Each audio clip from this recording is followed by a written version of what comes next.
Once upon a time, in a lush bamboo forest nestled at the base of towering snow-capped mountains, there lived a gentle little red panda named Rika. The forest was a paradise, filled with the rustle of leaves, the chatter of birds, and the sweet scent of blooming wildflowers. For as long as she could remember, Rika had been content in her quiet life, climbing the tall trees, nibbling on bamboo, and avoiding the bustling activity of the forest floor. But life in the forest was changing. A shadow had fallen over the peaceful animals. A large, fearsome snow leopard named Kiro had come down from the mountains, prowling the forest. Kiro was not a hunter of red pandas, but his presence struck fear in every heart. He stole food, trampled nests, and frightened even the bravest of creatures. The wise old owl, Sora, called for a meeting one evening under the ancient banyan tree at the heart of the forest. All the animals gathered: rabbits, deer, squirrels, birds, and even the shy hedgehogs. Sora perched on a low branch, his golden eyes scanning the nervous crowd. "My friends," Sora began, his voice deep and steady. "Our forest is no longer a haven. We must act, but we cannot fight Cairo with strength alone. We need someone with courage, true courage, to speak to him and convince him to leave our home." The crowd fell silent. The squirrels exchanged worried glances. The deer shifted nervously. Even the playful rabbits were unusually still. No one dared to volunteer. High above, hidden among the leaves of her favorite tree, Rika listened quietly.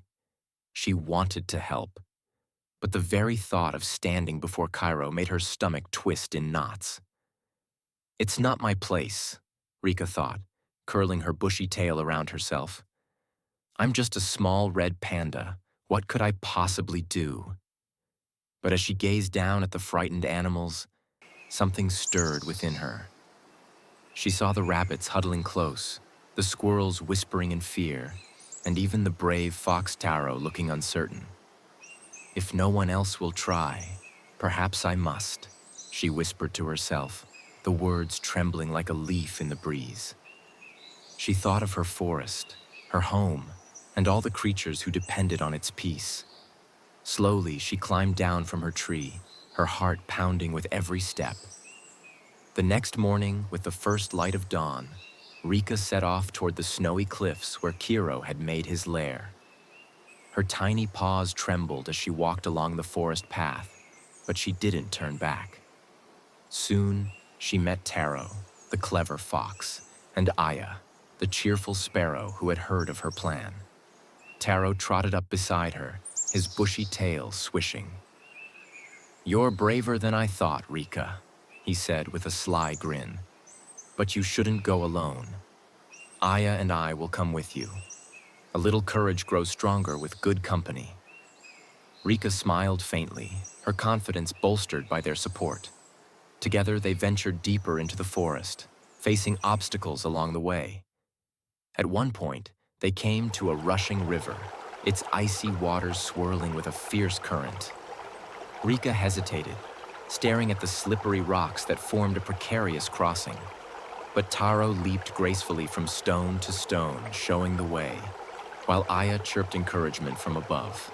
"You can do it, Rika," Aya called. "Remember, bravery isn't the absence of fear, it's moving forward despite it." Rika took a deep breath, her paws steadying as she followed Taro. Step by step, she made it across.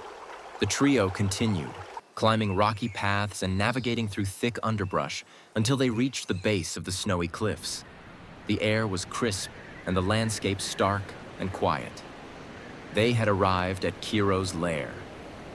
Kiro was lounging on a jagged rock, his silver fur glinting in the sunlight. His piercing eyes locked onto the small group approaching. He rose to his full height, his powerful frame casting a long shadow over Rika and her companions. Aya fluttered nervously, and even Taro took a cautious step back. But Rika stood her ground, though her legs trembled. "Who dares disturb me?" Kiro growled, his deep voice rumbling like distant thunder. Rika took a shaky step forward, her voice soft but steady. "My name is Rika. I've come to ask you to leave our forest. Your presence frightens the animals and disrupts our home." Kiro's eyes narrowed, and he let out a low, menacing laugh. "And why should I listen to a small, trembling creature like you?" Rika swallowed hard, summoning every ounce of courage she had. "Because even the smallest voices can carry great truths," she said. "You don't belong here, Kiro. This forest is not your home, and it cannot sustain you. But there is a place for you in the high mountains, where the air is cool and prey is plentiful. Leave us in peace, and you will find a better life." Kiro stared at her, his expression unreadable. For a moment, the forest seemed to hold its breath. Then, to everyone's astonishment, the great snow leopard nodded slowly. "You are braver than you appear, little one," he said. "I will leave your forest, not because you demanded it, but because you dared to ask with such courage." With that, Cairo turned and began his climb back to the mountains. The animals who had been watching from the safety of the trees burst into cheers as Rika and her friends returned to the forest. The rabbits danced, the squirrels chattered excitedly, and even the deer bowed their heads in respect. Sora, the wise owl, flapped down to where Rika stood. "You have shown us what true courage looks like," he said, his voice full of pride. "From this day forward, you will be known as Rika the Brave." Rika blushed, her tail swishing shyly, but deep inside, she felt a new strength. She had faced her fears and made a difference, proving that even the smallest creature could change the world. And so, the bamboo forest thrived once more, its peace restored. And whenever fear crept into the hearts of the animals, they would remember the brave little red panda who taught them that courage lives in every heart, no matter how small. Thank you for watching. Don't forget to like, share, and subscribe for more heartwarming stories.